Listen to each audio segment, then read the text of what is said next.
Allez, nous allons pouvoir commencer ce webinaire. Bonjour à toutes et bonjour à tous. Ravi de vous accueillir une nouvelle fois sur cette heure du midi pour ce webinaire qui va traiter de l'arrêté du 31 mai 2023 et on part une petite partie sur l'audit de renouvellement. Hop. Alors qui sommes-nous? Alors les deux mêmes personnes, mais Marc, y a-t-il du nouveau depuis la dernière fois? Non, non, non, non, non. Donc, nous avons un webinaire multi-site. Alors, si d'aventure, nous avons des personnes qui me connaissent et qui nous écoutent, ils savent tous que je suis un Haut-Savoyard, donc en direct d'Annecy aujourd'hui. Et non, c'est pas moi qui ai 32 ans. Hein. Si, j'ai 32 ans dans la formation, mais je n'ai pas 32 ans, toujours auditeur et directeur du développement et ravi d'être ici avec un focus. Oui, on va revoir un petit peu quelques éléments fondamentaux de ce nouvel arrêté et ça nous laissera peut-être le temps aussi de répondre à certaines questions en fin de webinaire comme à notre habitude. Et puis quand même un petit rappel sur l'approche de l'audit de renouvellement. Et Raphaël? Raphaël, pareil, toujours le même. 4 années d'expérience en tant qu'auditeur. Certains ont pu m'avoir en tant qu'auditeur Calliope pour leur audit de surveillance, mais également chargé de mission SMQ, système de management de la qualité ici à l'ISQ. Et donc, c'est la gestion de tous nos process pour assurer des audits conformes à la norme. Alors, on rappelle que ce webinaire sera bien évidemment rediffusé. Vous avez le replay, le support, donc et à diffuser à différence d'autres substances sans modération. Exactement. Alors, Alors, Raphaël, tu nous as oui. mis à jour notre fameuse cartographie. Donc maintenant, ça devient un grand classique de l'ISQ. C'est vrai, tous les mois. Qu'en est-il en fait du nombre de NDA actifs, donc les organismes qui sont entre guillemets habilités aujourd'hui à délivrer de la formation professionnelle, et qu'en est-il des certifiés? Exactement, donc les chiffres à la fin du mois de juin, donc c'est les chiffres de fin de semaine dernière. Alors, il y avait donc sur la liste des prestataires de formation 123 668 NDA actifs, ce qui représente encore une augmentation d'à peu près 2000 NDA par rapport à notre dernier décompte de la fin du mois de mai. Également, un 277 certifiés en plus, qui porte le nombre ainsi à 44 877, et ce qui fait 36% de NDA certifiés par rapport au nombre de NDA actifs pour actuellement 36 certificateurs et 8 instances de labellisation. Et après, au niveau de la cartographie, on a encore la région parisienne et la région Aura principalement qui dominent le nombre de NDA certifiés. Mais voilà, c'est reparti à peu près sur toute la France. Et donc, on va encore revenir sur ce fameux arrêté qui a fait tant parler de lui. Ça y est, il est enfin sorti, Marc, c'est ça? Oui, il est sorti. Alors, nous savons il y a un certain nombre de choses qui s'appliquent d'une part aux organismes de formation, donc c'est surtout là-dessus que nous avons communiqué dans un webinaire dédié et qu'on va revoir aujourd'hui. Il y a d'autres éléments qui s'appliquent aux organismes certificateurs et on ne va pas, je dirais, entre guillemets, perdre de temps auprès des OF sur ce qui nous concerne nous, en sachant qu'un certain nombre d'éléments sont d'ores et déjà applicables depuis sa promulgation, que d'autres seront applicables à partir du 1er septembre. Et on a pu observer que, eh bien, à l'issue du premier webinaire dédié, on a eu déjà un certain nombre de demandes pour avancer les données de surveillance. Et pour ceux qui ne nous auraient pas suivis, vous verrez pourquoi il peut être intéressant d'avancer l'audit de surveillance avant la fin du mois d'août. Alors, et donc, comme tu l'as dit, il y a deux temps différents dans cet arrêté et également deux types de prestataires visés. Oui, c'est vrai, parce qu'en fait, il y a bien évidemment l'arrêté, ça va s'appliquer à l'ensemble des prestataires qui sont déjà engagés dans le processus de certification et les impacts vont varier en fonction du stade d'avancement dans ce processus. Est-ce qu'ils ont simplement fait leur audit initial? Est-ce qu'ils en sont déjà à l'audit de surveillance ou dans la perspective audit de renouvellement? Donc, on verra qu'il y a différentes en quoi ils vont être affectés de manière différente. Et puis aussi, il faut surtout penser à toutes les structures qui ont obtenu un NDA ou qui ont un NDA aujourd'hui, mais qui ne sont pas encore engagées dans le processus de certification. Puis il y a aussi tous ceux qui aimeraient peut-être se lancer dans la certification et obtenir un NDA, donc qui serait nouvel entrant. On va voir que cet arrêté va avoir de l'importance pour eux. Exactement, Marc. Et donc, en survolant un peu cet article 1, on se rend compte directement qu'il va y avoir un renforcement au niveau des obligations de transmission d'informations. Qu'est-ce que tu peux nous dire de plus? Alors bien sûr, vous pouvez simplement lire l'arrêté, vous avez le détail, hein, en sachant que l'ISQ certification, comme tous les certificateurs, vont devoir bien évidemment vous solliciter par rapport à ces nouvelles demandes. Il y a une demande qui précise que vous devez, en tant que prestataire de formation, apporter une description de l'activité de l'organisme en tant que prestataire d'action concourant au développement des compétences. Et là, vous devez préciser si vous réalisez des formations en tout ou partie à distance, des formations en situation de travail, le fameux AFEST, des formations d'alternance, des formations certifiantes. Alors, c'est bien d'avoir ça. Ce qu'il faut juste peut-être garder à l'esprit, c'est que ça va compléter en fait les informations et ou confirmer les informations que normalement, de toute façon, nous allons trouver dans le BPF. Donc, c'est ce qui est important. Autre évolution, et là, celle-ci est majeure, il y a quand même dans cet article, ici, on nous précise que toute fausse déclaration parmi les éléments transmis à l'organisme certificateur, donc ce sont les éléments que nous allons vous demander, ou lors de l'audit, c'est-à-dire lorsque l'auditeur est dans vos locaux, puisqu'on vous rappelle que l'audit de renouvellement à minima ou initial reste en présentiel, que le surveillance pourrait l'être aussi demain, s'il y a une fausse déclaration, ceci peut entraîner un refus de certification à l'issue d'une procédure contradictoire qui doit être mise en place par l'organisme certificateur. Alors, plusieurs choses ici. La première, c'est que la notion de fausse déclaration, c'est tout nouveau. La deuxième chose, c'est que chaque certificateur, et ISQ certification y compris, vont devoir déterminer quelle sera leur procédure contradictoire. Et après, une autre question qui nous est souvent posée là depuis maintenant 3 à 4 semaines, mais qu'est-ce qu'une fausse déclaration? On va simplement peut-être se limiter à un exemple. Je suis un organisme, j'ai déclaré un certain nombre de sites au singulier ou au pluriel, et on s'aperçoit, dans le cadre de l'audit ou en amont de l'audit, au travers de votre site internet, qu'il y a en fait plus de sites que ceux que vous avez déclarés. Alors vous l'avez peut-être, c'est peut-être une omission, hein, tout simplement, qui est non volontaire. Pour autant, ceci pourrait être assimilé à une fausse déclaration. Donc c'est là, bien évidemment, où cet article est important avec cette notion-là, puisqu'aujourd'hui, nous apercevons que lorsque nous avons connaissance, par exemple, de l'oubli d'un site, nous pourrons nous retourner vers le prestataire afin de corriger le tir. On espère bien sûr ne pas arriver à l'extrémité de la procédure contradictoire et encore moins au refus de certification. Et en fait, il y a un autre élément qui est très important, c'est que si lors de l'audit, l'organisme certificateur, alors ça c'est surtout l'auditeur qui est sur place, constate des éléments nouveaux de nature à affecter la durée de l'audit, il faut le réajuster, alors soit pendant, soit dans le cadre d'un audit complémentaire. Alors, ce qu'il faut voir quand même ici, c'est que, a priori, ceci devrait se limiter à l'oubli de un ou plusieurs sites, puisqu'on peut supposer que l'organisme de formation aura quand même pris la peine de nous demander d'auditer les bonnes catégories d'actions. Par contre, d'un point de vue matériel et très pratique, il se peut que ce puisse être compliqué de réajuster le jour même, parce que s'il faut rajouter une demi-journée et ou aller visiter un autre site, si le site n'est pas à côté de celui où l'auditeur se trouve, ça va être compliqué. Donc, nous verrons dans quelle mesure nous arriverons à mettre tout ceci en musique. Très bien, Marc. Et alors là, on vient de voir des choses qui concernaient un peu l'amont, on va dire. Il y a également des nouveautés qui ont été introduites par cet article. Oui, alors plusieurs nouveautés.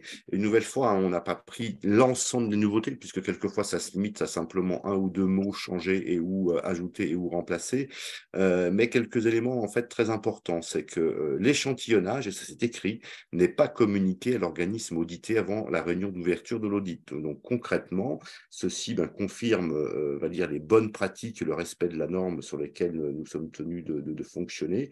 L'ISQ a toujours déterminé l'échantillonnage à l'issue de la réunion d'ouverture d'un audit. Donc, nous sommes, d'ores et déjà, donc, on peut dire, dans les clous. Maintenant, ça veut dire quoi? On peut supposer que peut-être certains signalements ont été apportés au COFRAC et au ministère, comme quoi les échantillons ont été faits en amont. Donc là, il y a en fait impossibilité de préparer son échantillon avec le papier cadeau, le petit nœud et le ruban, puisque l'auditeur va devoir prendre un échantillon de façon aléatoire et en toute liberté. Donc ça, c'est quand même quelque chose, c'est bien de rappeler, bon, ce qui accessoirement n'est jamais que la règle. Autre élément très important à mes yeux, alors ça c'est peut-être l'ancien dirigeant de l'OF qui parle, mais c'est vrai qu'on nous dit que la mise en œuvre d'une action relevant de chaque catégorie d'action concourant au développement des compétences concernées par la demande de certification, on pourrait rajouter ça, est un prérequis au déclenchement d'audit. Ça, c'est un changement majeur et on va donner un exemple très concret. Hier, je pouvais être un nouvel entrant, donc je déposais ma demande auprès de la préfecture, je déposais donc un certain nombre d'éléments, une convention, éventuellement les déroulés pédagogiques pour une formation de 2 jours à la prise de parole en public. Dès lors que j'avais mon NDA, je pouvais tout de suite aller demander la certification, pour la catégorie d'action de formation, mais aussi, pourquoi pas, pour le bilan de compétences et la VAE. Et bien évidemment, les certificateurs s'exécutaient et on allait observer les process. Aujourd'hui, avec ce nouvel arrêté, si vous avez obtenu votre NDA grâce à une action de formation, vous pouvez postuler pour l'action de formation. Pour autant, si vous n'avez pas mis en œuvre de VAE, si vous n'avez pas mis en œuvre de bilan de compétences, vous ne pourrez pas postuler à ce type de certification. Donc, c'est quand même un changement majeur. On va attendre quelques clarifications puisque nous savons que pour le bilan de compétences et surtout pour la VAE, c'est beaucoup de financement avec le CPF.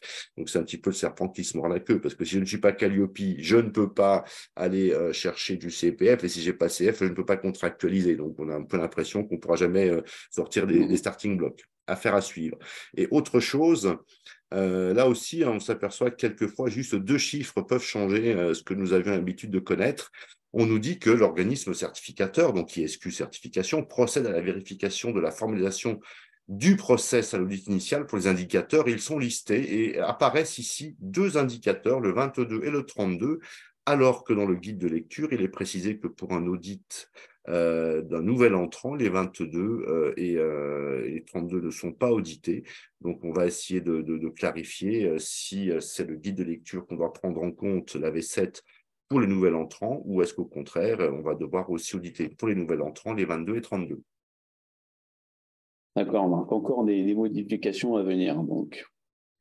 Et alors, cet arrêté a également permis un peu de lever le flou qu'il y avait entre nouvel entrant et nouvelle activité qu'il y avait précédemment. Donc, maintenant, qu'est-ce qu'un nouvel entrant? Alors, je ne sais pas si ça a levé complètement le flou, mais ça l'a peut-être simplement en fait déplacé. Ce qui est sûr, c'est qu'il y a une définition qui est précise dans cet article, enfin dans les 1 et 2, c'est qu'en fait un nouvel entrant est un prestataire d'action concourant au développement des compétences dans sa première activité, année d'activité, pardon. Donc on peut supposer que c'est un organisme qui n'a pas de BPF. Et si d'aventure il n'a pas de BPF, le certificateur va devoir s'assurer par observation d'éléments comptables du chiffre d'affaires afin de déterminer quelle est en fait la tranche de chiffre d'affaires pour le calcul de la durée de l'audit initial. Et on nous dit aussi que c'est un prestataire d'action concourant au développement des compétences qui débute une activité sur une nouvelle catégorie pour les indicateurs applicables à cette catégorie. Donc, on pourrait supposer à la lecture de l'article que, en fait, un organisme certifié sur la formation et qui se lance dans le bilan de compétences, eh bien, pourrait être considéré sur l'audit d'extension comme en fait un nouvel entrant, alors qu'avant on appelait ça en fait une extension de catégorie et pas simplement une extension de catégorie dite de nouvel entrant. Donc là aussi peut-être quelques clarifications, confirmations à voir, mais c'est une évolution bien évidemment. Derrière ça, il y a aussi pour le nouvel entrant un changement majeur, c'est-à-dire que si vous avez été audité ou si vous devez être audité demain en tant que nouvel entrant, eh bien les textes précisent que la durée de l'audit de surveillance sera majorée d'une demi-journée. Si l'article 4 de l'arrêté du 6 juin n'est pas modifié, c'est celui qui précise les durées, il est complété en fait ici pour le nouvel entrant par cette majoration imposée d'une demi-journée. Exactement. Alors, Raphaël, concrètement, justement, qu'est-ce que ça veut dire? J'ai été audité, d'accord, comme nouvel entrant, et je dois programmer mon audit de surveillance, eh bien, en lien avec la mise en application 1er septembre, concrètement, ça donne quoi? Alors, comme tu l'as dit précédemment, si ton audit initial il a été fait en tant que nouvel entrant, Deux solutions très simples. Il y a le couperet qui est le 1er septembre 2023. Donc, si tu souhaites réaliser ton audit avant le 1er septembre 2023, il y aura la durée que l'on a convenue initialement lorsque l'on a fait notre contrat. Et si, à l'inverse, tu souhaites le faire après le 1er septembre 2023, il y aura forcément une majoration d'une durée d'une demi-journée obligatoire, peu importe le nombre de sites, le nombre de catégories, le chiffre d'affaires. C'est une demi-journée pour tout le monde en plus quand l'audit de surveillance est fait après le 1er septembre 2023.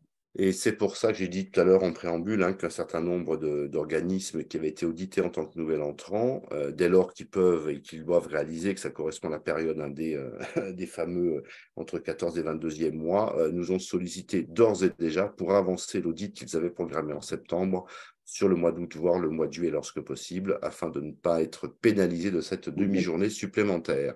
C'est possible. Donc, ça veut bien dire que ça s'applique à tous ceux qui ont déjà été audités indépendamment du contrat qu'ils ont pu signer à l'époque, puisqu'en fait, la loi est applicable et remet en cause les calculs initiaux que nous avions pu émettre.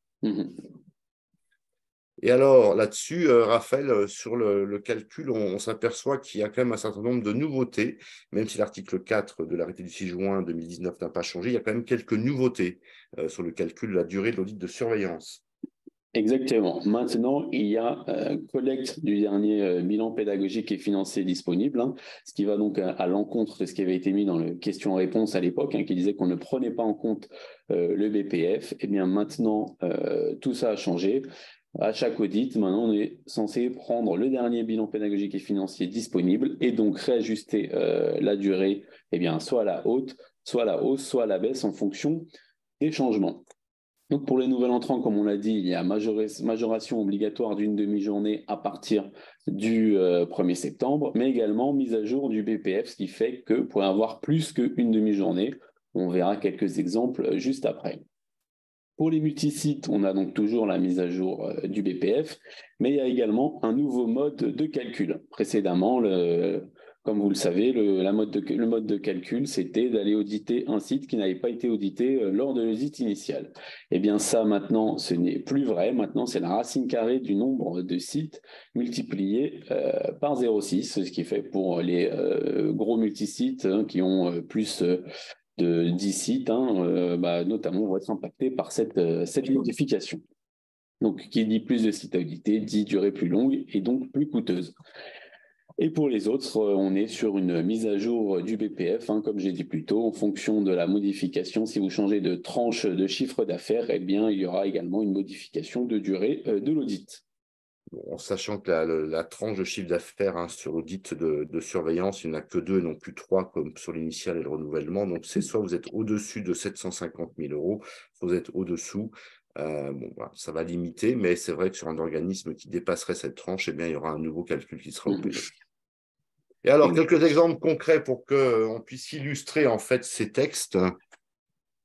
Exactement. Alors, on va prendre un cas tout simple d'un prestataire qui était donc nouvel entrant à l'audit initial. Sur le moment de l'audit initial, son chiffre d'affaires, vu qu'il était nouvel entrant, il était inférieur à 150 000 €. Donc, on avait prévu à ce moment-là un audit de surveillance qui devait faire une demi-journée. On prend donc son BPF conformément à cet arrêté et on constate que, grand bien lui fasse, il s'est très très bien développé depuis son audit initial et son dernier bilan pédagogique et financier fait apparaître un chiffre d'affaires d'1 million d'euros, donc supérieur à 750 000. On doit donc recalculer sa durée de l'audit de surveillance et là, pour cet organisme, il y a un peu, ça se chamboule, il y a un peu tout qui va s'appliquer.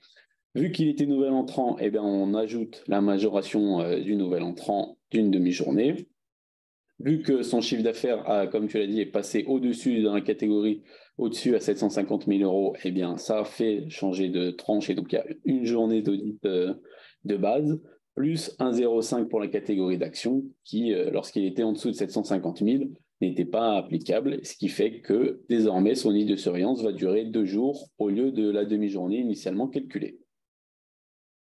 Une nouvelle, effectivement, impact financier important pour ceux qui vont être concernés. Ça fait un x4, donc c'est quand même assez conséquent. Ensuite, nous avons un second cas, mettons le cas inverse. À l'audit initial, nous étions sur un organisme qui souhaitait faire, qui avait une catégorie d'action, l'action de formation, et qui avait un chiffre d'affaires à 750 000 euros. Lors de la surveillance et de la collecte du BPF, on constate que lui, à l'inverse plutôt, il a eu des difficultés financières, son chiffre d'affaires a baissé, il est désormais en dessous de 750 000 euros et on se retrouve donc avec une nouvelle durée d'audit de surveillance calculée d'une demi-journée, à l'inverse de 1,5 jours que l'on avait calculé initialement en prenant en compte le chiffre d'affaires initial. Bon, la prise en compte du BPF, hein, du dernier BPF à jour, et accessoirement, c'est celui que vous avez déclaré sur 2022 et transmis avant le 31 mai dernier.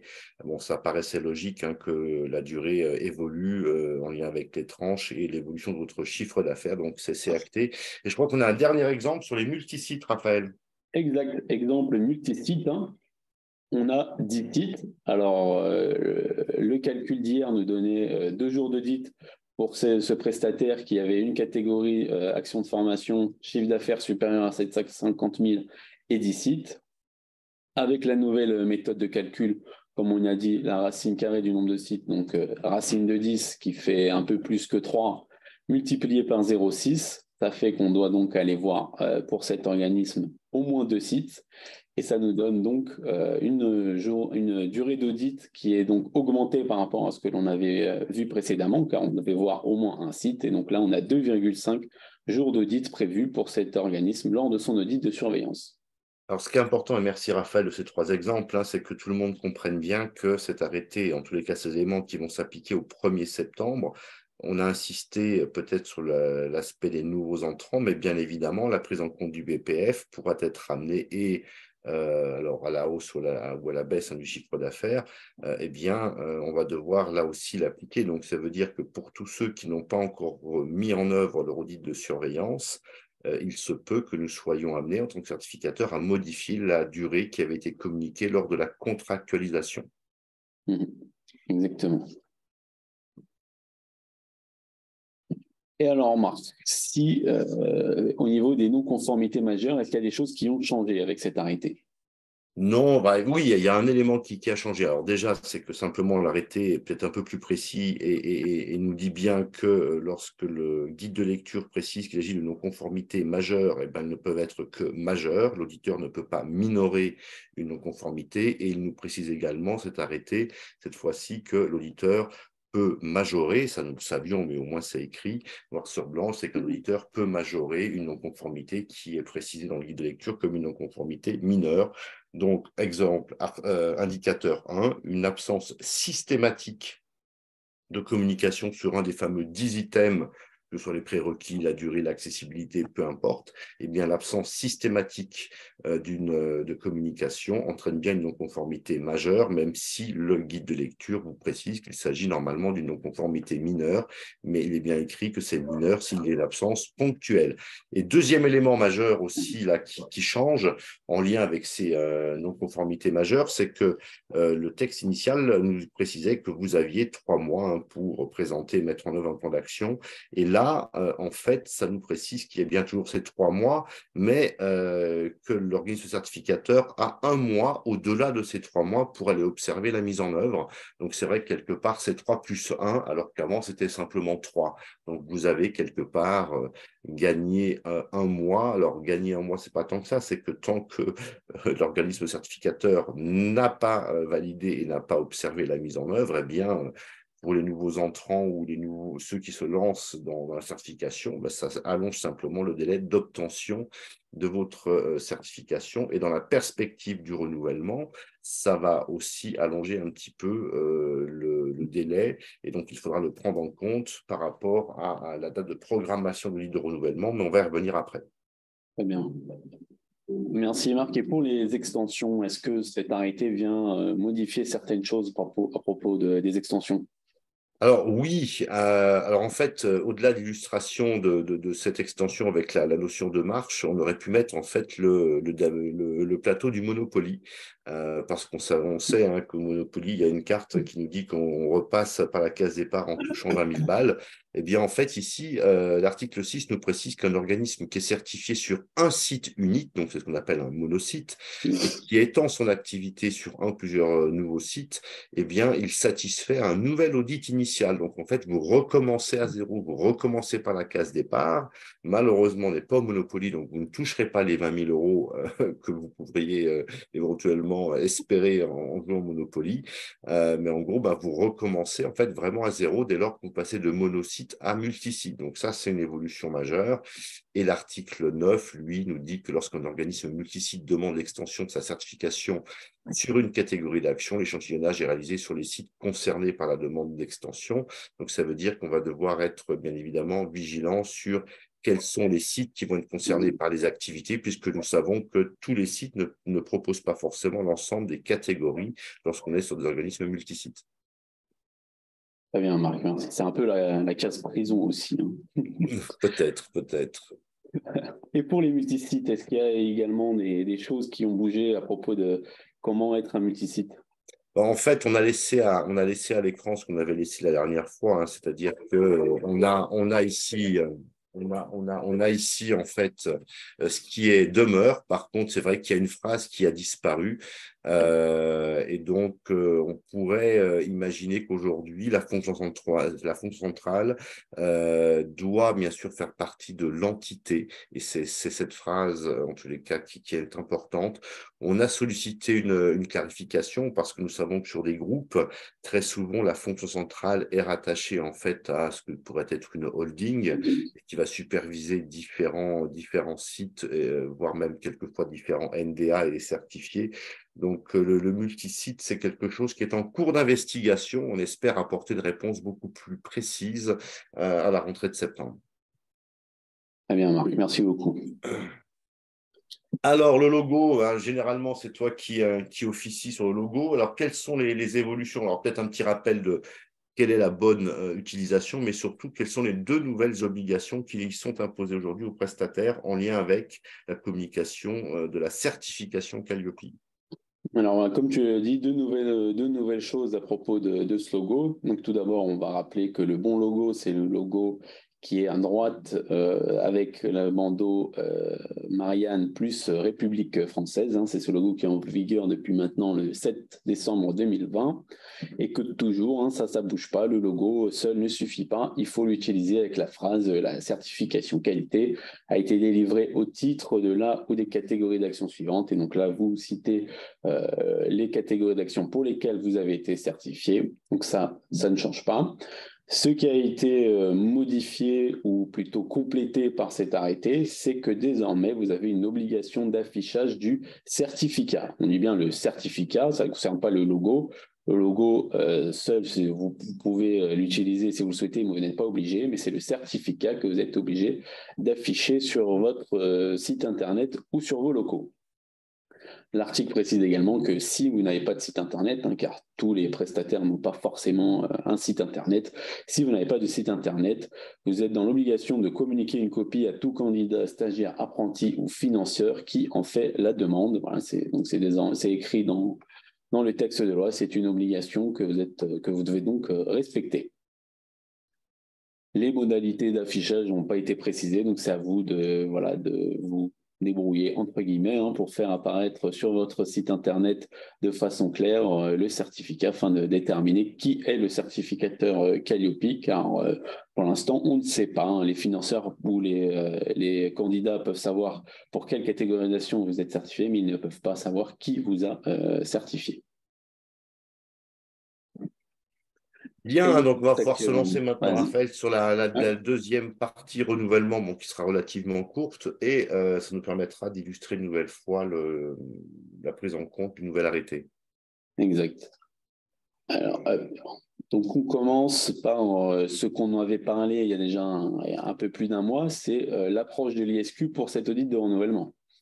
Oui, ben, en fait, ce qu'il faut garder à l'esprit, c'est que le nouvel arrêté nous dit quoi? C'est que le renouvellement de la certification suppose la réalisation d'un audit de renouvellement sur place. Donc déjà, c'est un audit qui est présentiel avant la date d'échéance du certificat. Donc je vous rappelle que cette date d'échéance figure sur votre certificat.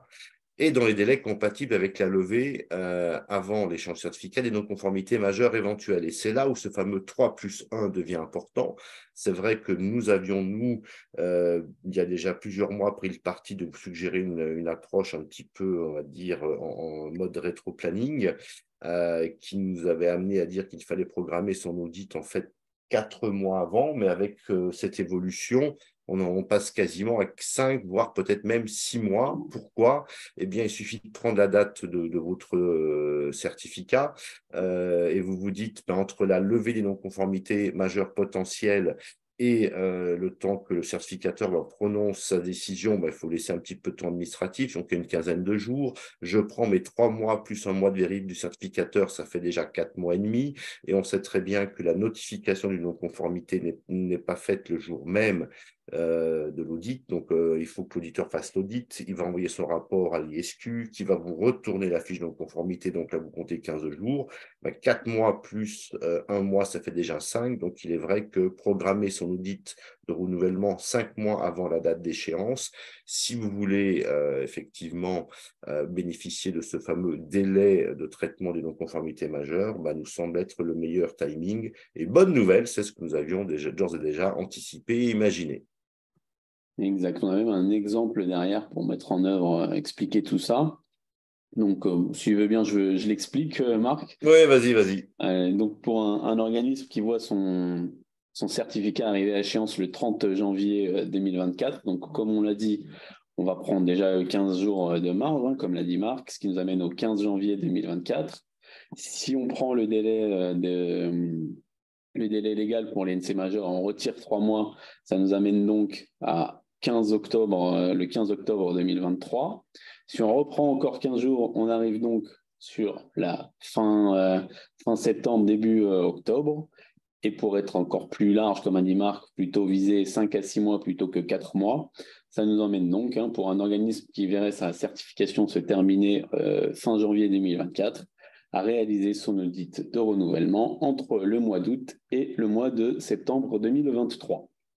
Pas de plage et pas de rosée. Exactement, c'est ça. Et sachez également qu'on garde la date d'expiration initiale. Hein. Ce n'est pas parce que vous le faites 6 mois à l'avance que vous allez perdre 6 mois de certification, si je peux dire. Même si on fait l'audit 6 mois à l'avance, on garde la date d'expiration initialement prévue et le second certificat commencera le lendemain de la fin d'expiration du premier certificat. Donc, dans ce cas-là, ça sera le 1er février 2024. Également, de prendre un peu plus de marge 5 à 6 mois, ça permet également d'étaler au mieux les audits suivants. Oui, c'est vrai. En fait, ce qu'on s'est aperçu, c'est que beaucoup d'organismes ont aujourd'hui en fait repoussé au maximum la mise en œuvre de leur audit de surveillance.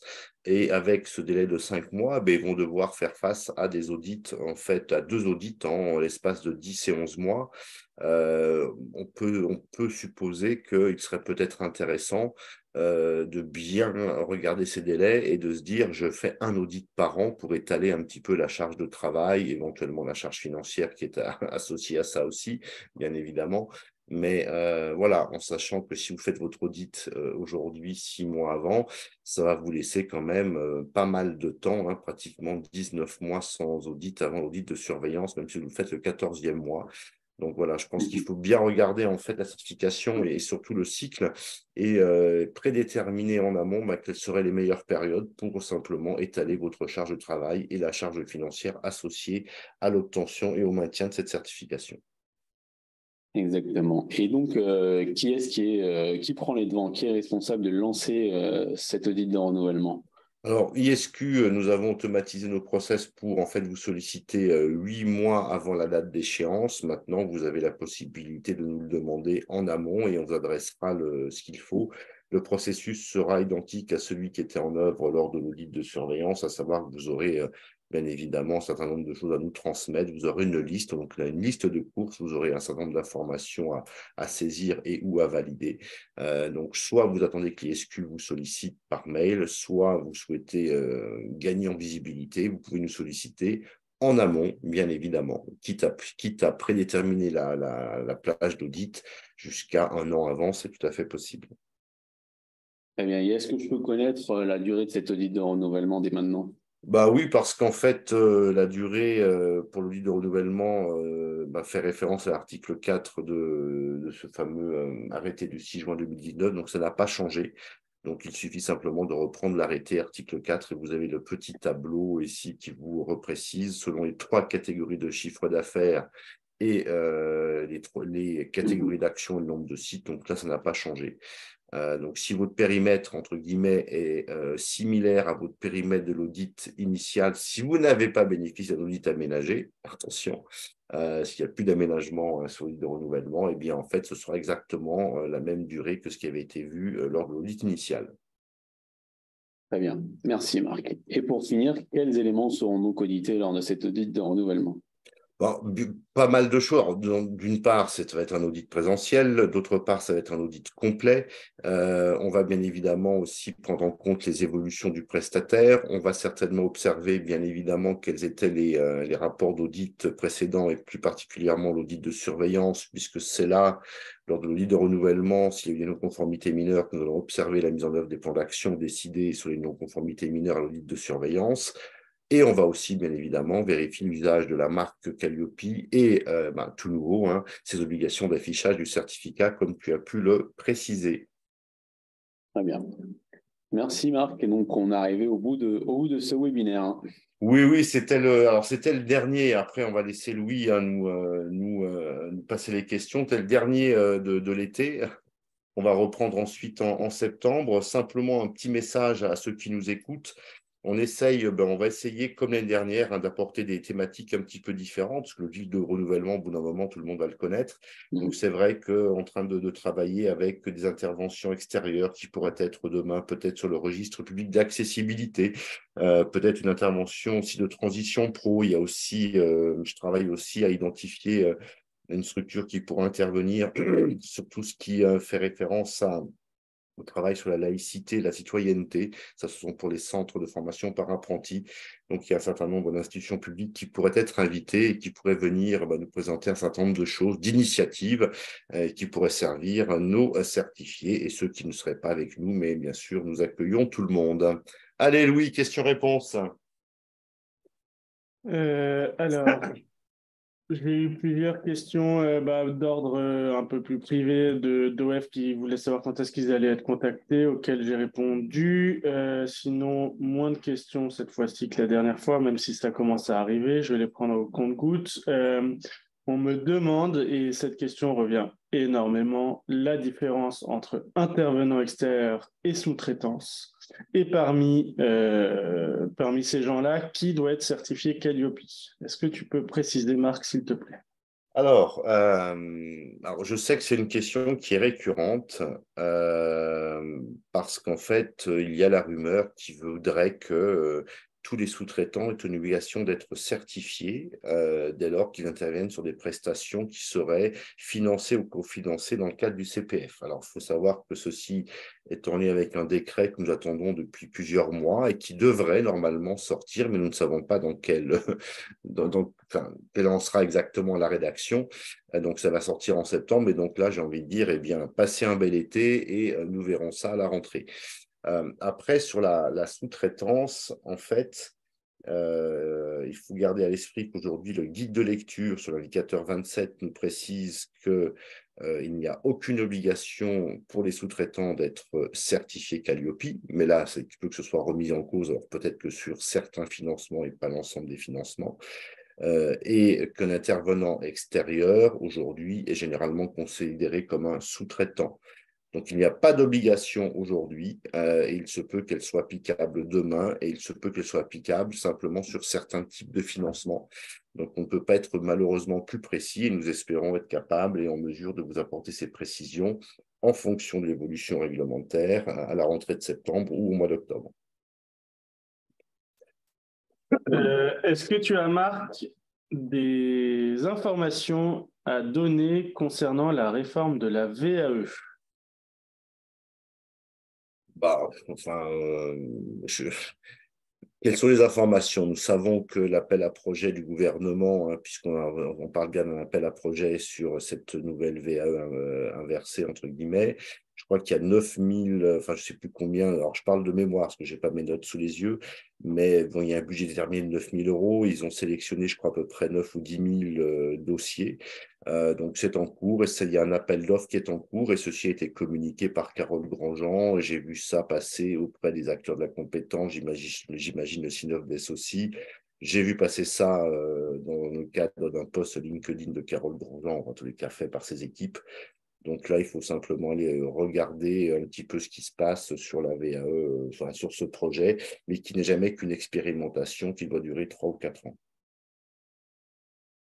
Merci. On me demande quelles sont les conditions de publication de notre certificat, donc j'imagine entre le site internet et les locaux, et à partir de quelle date cela entre en vigueur? C'est plutôt pour toi, Raphaël. Oui.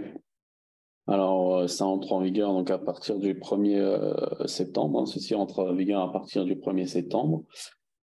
Et ensuite, à vous de choisir, hein, tant que l'auditeur dans les locaux le trouve affiché, je ne sais pas, dans l'entrée, dans les salles de classe, ce genre de choses. Hein, il me semble que ça respecte l'arrêté. Et quant au site internet, hein, mettez-le pas grand A4 dans la page d'accueil, mais vers un lien qui renvoie, notamment un lien hypertexte qui renvoie vers ce certificat.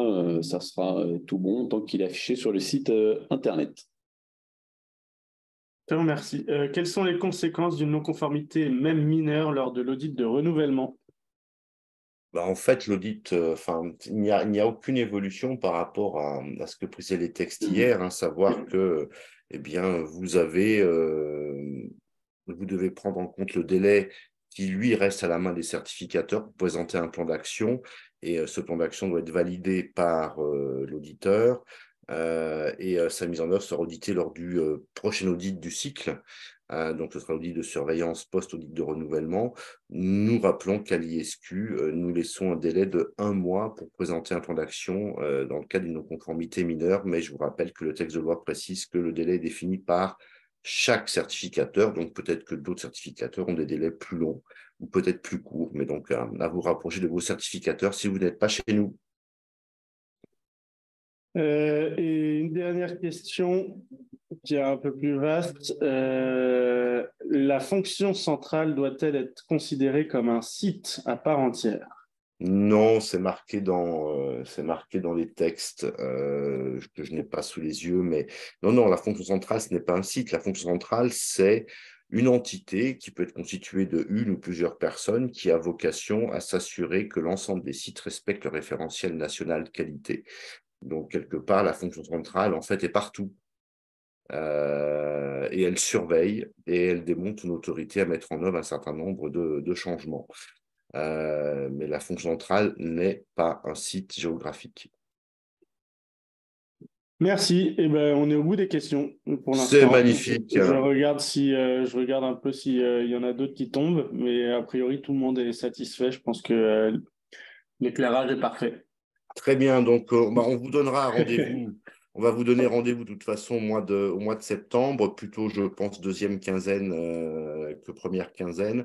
Nous espérons avoir quelques clarifications et donc apporter là aussi des illustrations peut-être différentes et des propos différents de ce qu'on a pu dire jusqu'à maintenant.